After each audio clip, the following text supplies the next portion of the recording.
अब आते हैं छत्तीसगढ़ में एक और बात जिस पर विपक्ष को भरोसा कम से कम नहीं है। अब ये विपक्षी धर्म है या असलियत है, ये आप तय करिएगा।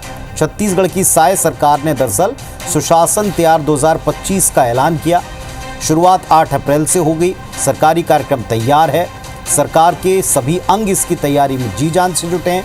निर्देश के मुताबिक प्रशासनिक अमला मुस्तैदी से व्यवस्था बना रहा है, लेकिन विपक्ष को ये बिल्कुल रास नहीं आ रहा। विपक्ष कहता है कि सुशासन के दावे का जमीन पर क्या हाल है ये जनता इन्हें आप जानते हैं, और ये तंज भी कसा कि केवल नाम अच्छा होने से जमीन पर काम अच्छा नहीं होता।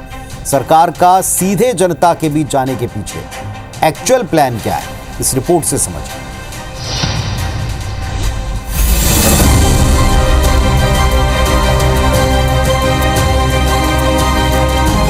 नौजवानों को नौकरी नहीं मिल रही, मिला है नौकरी 3000 लोगों को निकाल दिया। किसानों के साथ आप ठग रहे हैं। विष्णुदेव साय जी की सरकार का सुशासन है वो दुशासन को किस तरीके से दिखाई देगा। दुशासन को कभी सुशासन दिखाई नहीं दे सकता। ये बयानबाजी है छत्तीसगढ़ सरकार की नए अभियान सुशासन तिहार 2025 को लेकर। सुशासन तिहार जिसका पहला चरण 8 से 11 अप्रैल के बीच होगा। दावा है कि अभियान के जरिए शासन और नागरिकों के बीच सीधा और पारदर्शी संवाद होगा। इसके लिए ग्राम पंचायत और नगरीय निकायों में समाधान पेटियों के जरिए आम लोगों की शिकायतें, सुझाव और मांगों पर न केवल सीधी बात होगी बल्कि ऑन स्पॉट समाधान देने का प्रयास होगा। दावा है कि प्रत्येक आवेदन का निराकरण संबंधित विभाग को 1 महीने में करना होगा। फिर 5 से 31 मई तक समाधान शिविर के जरिए आवेदकों संबंधित विभाग को 1 महीने में करना होगा। फिर 5 से 31 मई तक समाधान शिविर के जरिए आवेदकों को उनके आवेदन की करंट स्थिति बतानी पड़ेगी। इधर विपक्ष ने तंज कसते हुए कहा कि नाम अच्छा रखने से कुछ नहीं होगा, जमीन पर काम करना भी जरूरी है। आखिर सरकार किस बात का सुशासन तिहार मनाएगी? सरकार ने किसानों को ठगा, पेयजल व्यवस्था ठप है, मनरेगा का बुरा हाल, असल में जनता बेहाल है। यहाँ नौजवानों को नौकरी नहीं मिल रही, मिला है नौकरी 3000 लोगों को निकाल दिया आपने। किसानों के साथ आप ठग रहे हैं।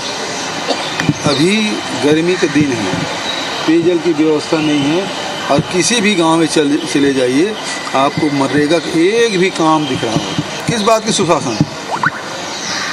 सुशासन दिवस नहीं है, कुशासन दिवस है। सुशासन किसको अच्छा नहीं लगता, लेकिन केवल नाम नहीं काम भी होना चाहिए।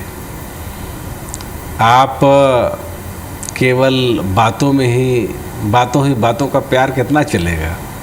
कुछ तो आपको करके दिखाना पड़ेगा।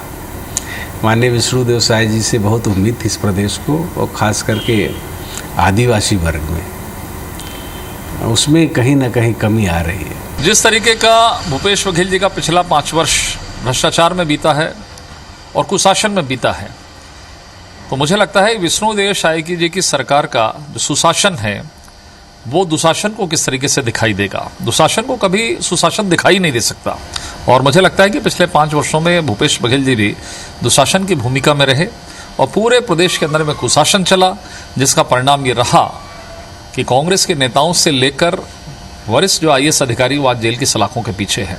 कोई एक ऐसा भ्रष्टाचार नहीं जिसको कांग्रेस ने नहीं किया, ऐसा कहा जा सकता है।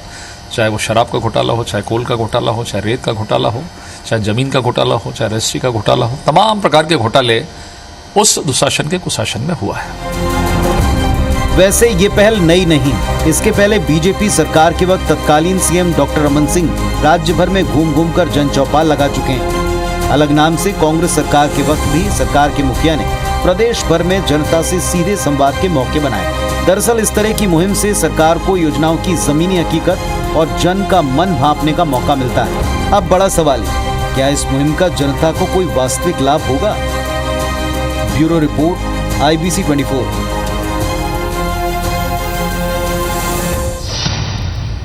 तो सबसे बड़ा सवाल तो यही कि आम जनता को आपको कितना लाभ होगा। हालांकि ये बात भी तय है कि रमन सरकार के समय उस समय के मुख्यमंत्री डॉक्टर रमन सिंह गर्मियों के इसी सीज़न में चौपाल लगाया करते थे।